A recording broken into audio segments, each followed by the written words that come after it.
I'm driving the car home, so you'll have to walk from the airport. You're always busy with chores and glued to the computer, so you probably need some exercise, huh? It'll take you around 3 hours to get back, so just hang in there. Kyle's words had a harsh edge to them. Once he jumped in the car, he ordered me out, his smirk dripping with contempt, like a kid playing a prank. Kyle was clearly enjoying himself. Faced with his sarcasm, I managed a weak smile and retorted, "It won't take 3 hours, will it? You're sending me back home, right? What's with the drama? Who said anything about 3 hours? It's just a 9-minute walk to my new place." Kyle laughed heartily, clearly not buying my story. His laughter filled the car, mocking me, yet also revealing his doubt. There were all sorts of people around us. Businessmen in suits, families, elderly couples, young women, each with their own agenda.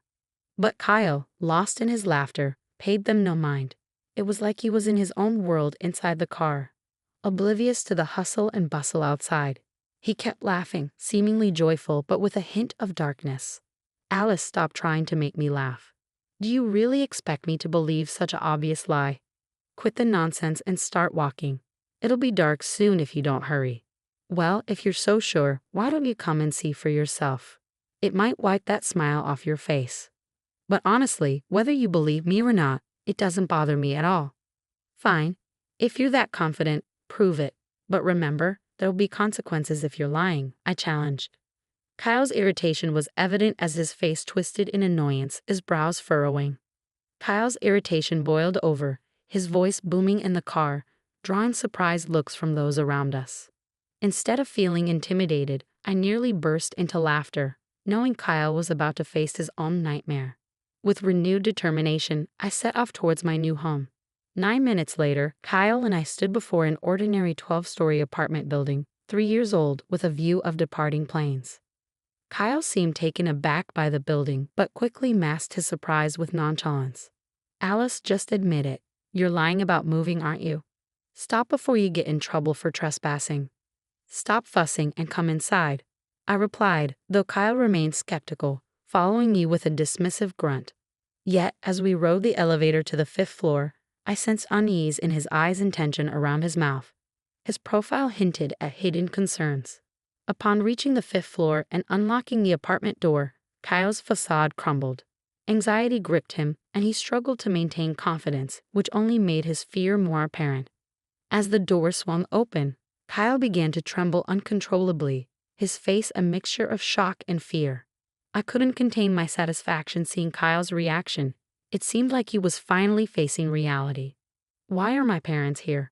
Kyle exclaimed as we faced my angry in-laws. Their red faces hinted at the seriousness of the situation.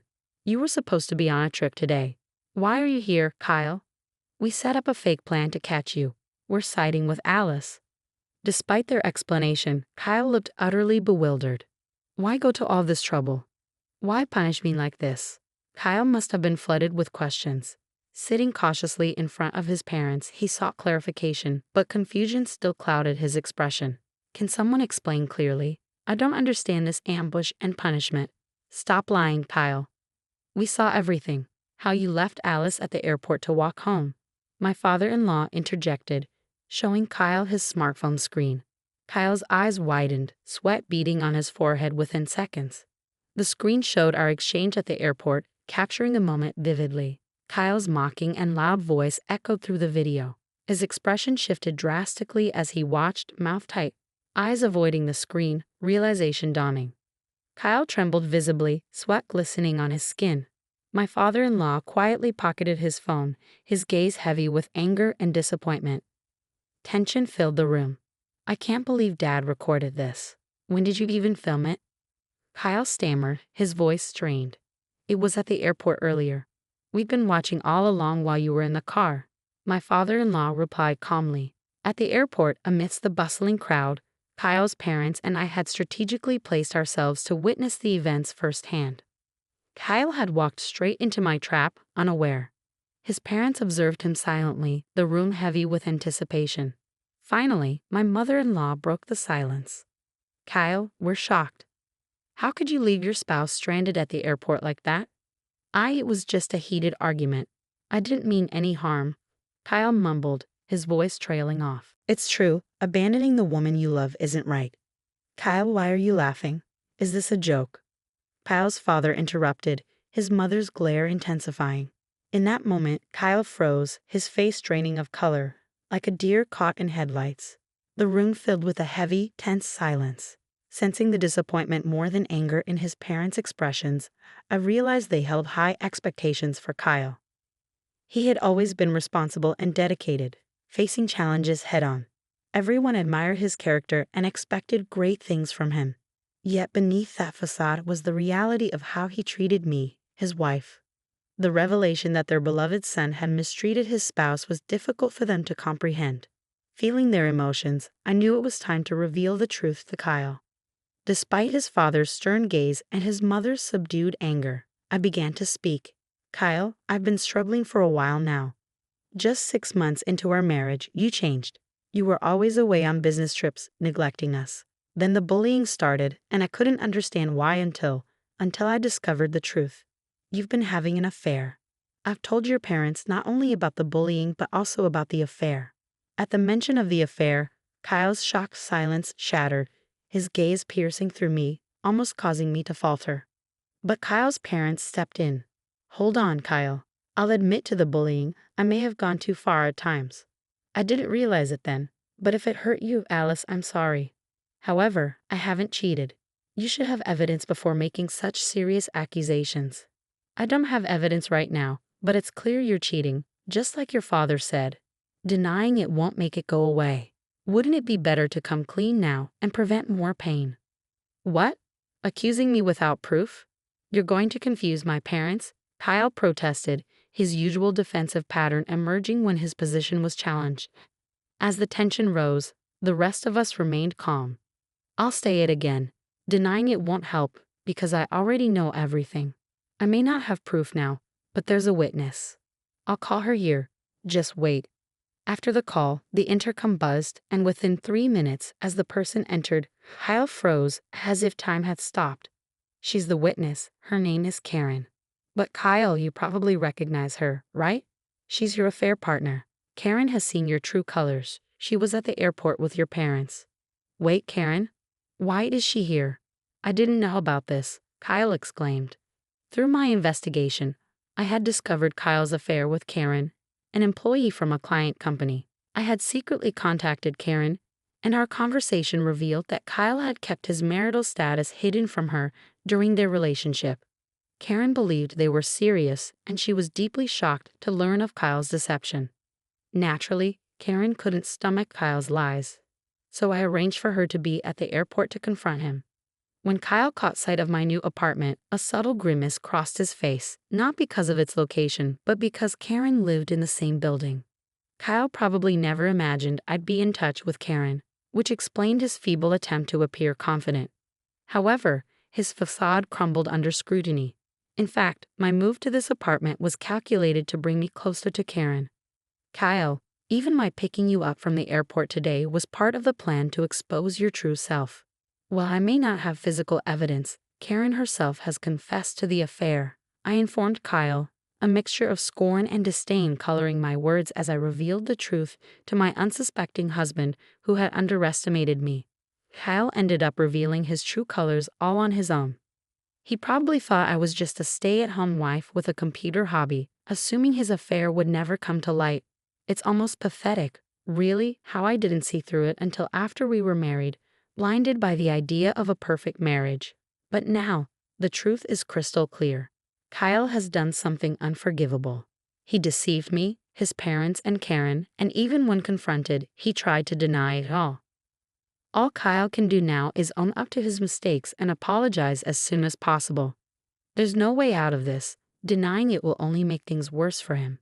Alice, don't you think you're going too far? Surveillance at the airport, an ambush at our new home, and moving into the same building as Karen all over an affair seems extreme, Kyle protested. You don't understand, Kyle. While you might see it as just an affair, your actions have warranted this extreme response. You cheated with Karen, bullied me, and made life unbearable, all while hiding your true self from your own parents. It's time for you to face the reality of what you've done, I said firmly, meeting Kyle's gaze with unwavering clarity. His parents and Karen. echoing my sentiments, fixed stern looks on Kyle. My plan unfolded exactly as intended, catching Kyle off guard and leaving him with no excuses. Slowly, he began to apologize. "I'm so sorry. Karen was so beautiful and young, I couldn't resist lying to win her over. Everything Alice said about the bullying and wanting a divorce is true. I wanted Alice to be the one to initiate it," Kyle admitted, but before he could finish, my father-in-law erupted in rage. Without warning, he hoisted Kyle into the air, Kyle's legs flailing as he struggled. "When was the last time you actually talked to Alice, Kyle? She wanted to support you in every way, even starting her work from home for your sake, and yet you," Kyle was dropped abruptly, coughing and turning his gaze towards me. Since Kyle changed, there had been no meaningful conversation between us. He had stopped listening to anything I said. Even when I talked about my work from home, he dismissed it as just a housewife's hobby. "You've not only lied to Alice, Kyle, but also to Karen, deceiving and potentially ruining the life of a young woman," my father-in-law added sternly. "What a foolish thing to do," my mother-in-law said, her voice trembling as if she might burst into tears. And then there was Kyle, trembling himself, seemingly coming to a realization. His repeated apologies of "I'm so sorry" made it feel like we were dealing with a completely different person, showing genuine remorse. Though still angry, the in-laws appeared slightly relieved that Kyle was sincerely apologizing. "Alice, it's all my fault. I know it's unforgivable, but I'm asking for a fresh start from today. Can we try again?" Kyle apologized to me, his words silencing the room. However, my next actions shocked everyone. "Kyle, you're such a joke to your father, mother, and Karen. Isn't Kyle just ridiculous?" My laughter filled the room, even louder than Kyle's at the airport, leaving everyone puzzled. It may have seemed bizarre, but knowing everything, I couldn't help but laugh. As my laughter subsided, I pulled out a thick envelope from my bag and tossed it at Kyle. "What's this?" Kyle hastily grabbed the envelope, sensing something ominous. With a nervous swallow, he cautiously checked its contents. The moment he did, he trembled so violently it seemed the room itself shook. "That's the result of a separate investigation into your affairs, Kyle. Besides Karen, you were seeing other women during your travels," I revealed. "So essentially, these are your local wives across different regions?" My father-in-law questioned incredulously. "Local wives? Kyle, were you planning to deceive us even further?" Kyle's supposedly sincere apology was just a facade to prevent yet another affair from being exposed. His promises of change were nothing but lies.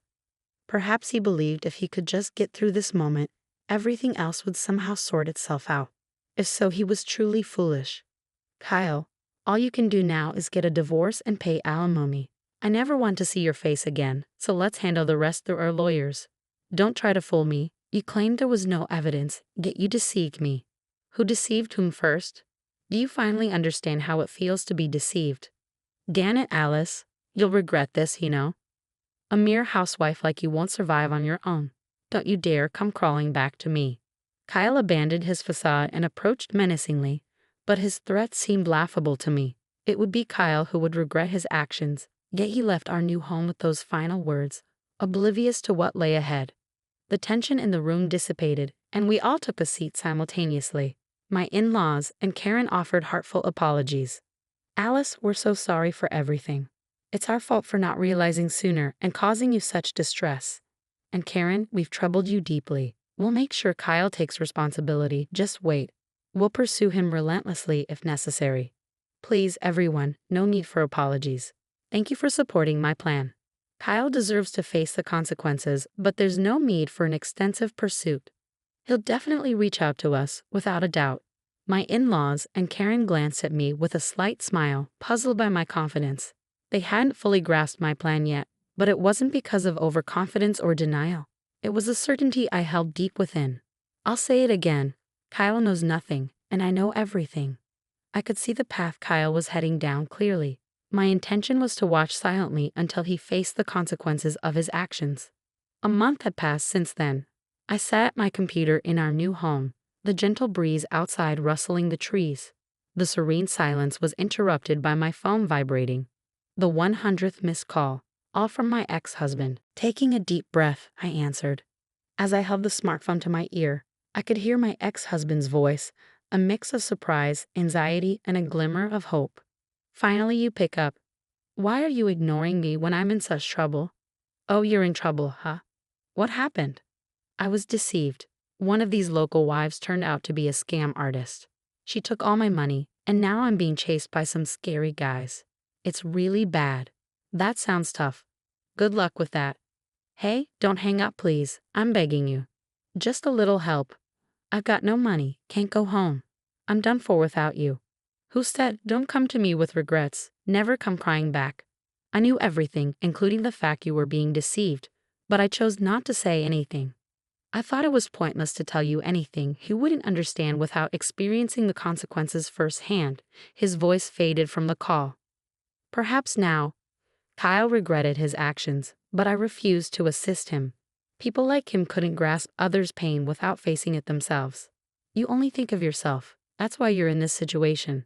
I have work to do, so don't call me again. What work? It's just your hobby. I didn't want to have to say this, but my annual income surpasses yours, Kyle. I found success as a web novelist along with my blog, YouTube channel, and more. I can manage just fine on my own. What? You earn more than me. Wait, can you lend me a little money then? My ex-husband rambled, but I hung up and promptly blocked his number. His selfishness left me sighing deeply until the end. Later, I learned from my in-laws about his situation. Realizing he couldn't rely on me, he turned to them for help.